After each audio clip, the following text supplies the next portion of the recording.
But as the expression goes, a broken clock is right twice a day.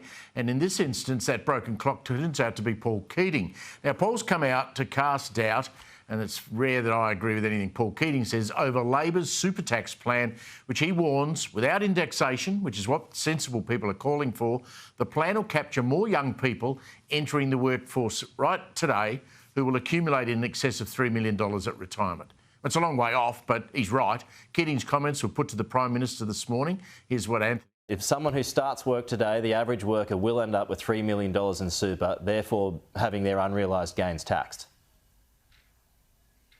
No, well, these are very modest changes. But is Paul Keating right? Being discussed. I'm on Paul Keating now. We are right. We are right. Well, good on you. You stay on Paul. I'll stay on superannuation. But are you avoiding it because he's right, or is it because he's wrong? No, I'm talking about superannuation. Peter's right. They're not modest changes. I mean, they're actually going to tax unrealised gains. And it's not just the PM that's causing headaches for Labor. It's not just ex-Paul Keating PM causing headaches. ACTU Secretary Sally McManus, she also said this is going to have to be indexed. Over time, I do think it's got to be indexed, because you've got to make sure eventually people don't end up there, but that's a very long time in the future. I think that asking, those people not to get, super isn't there to be a tax fraud. It's there to make sure you've got a dignified retirement.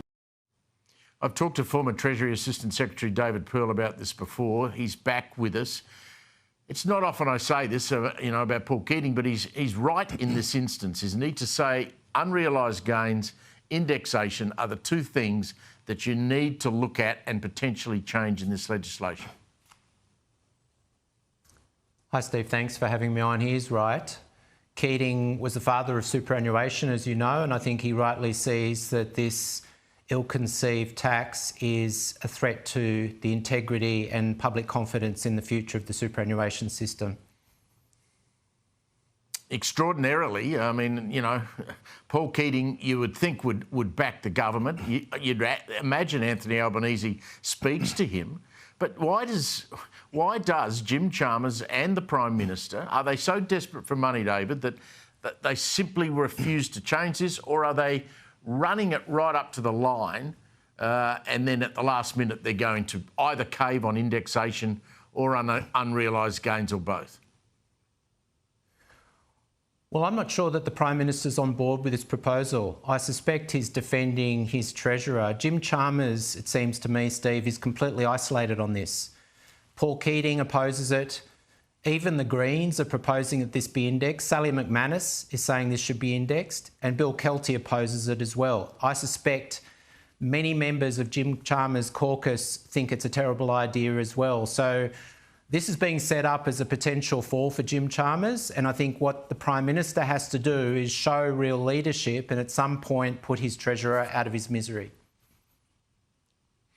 One of the things that worries me about this, David, is that Labor have got to deal with the Greens to get anything through the Senate. In fact, they can pass anything they want through the Senate if the Greens agree. Now, the Greens want the level of where this doubling of the tax from 15% to 30% kicks in, brought down to $2 million. I mean, if Chalmers agreed with the Greens to do that and then he gets his way on unrealised gains and indexation, that's even worse for Australians. That's where we could end up. That's where we could end up.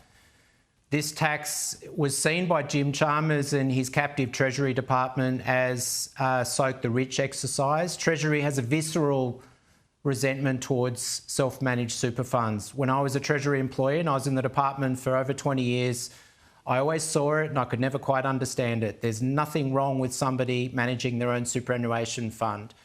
But there we have it. And Paul Keating has correctly seen this as a threat to public confidence in the superannuation system. It's not a tax just that will apply to the so-called rich, Steve. It's going to apply to the many. As Paul Keating pointed out, a young person entering the workforce today, earning no more than average wages over their lifetime, will have accumulated more than $3 million of savings. So it's a tax that will ultimately affect the many, not the few.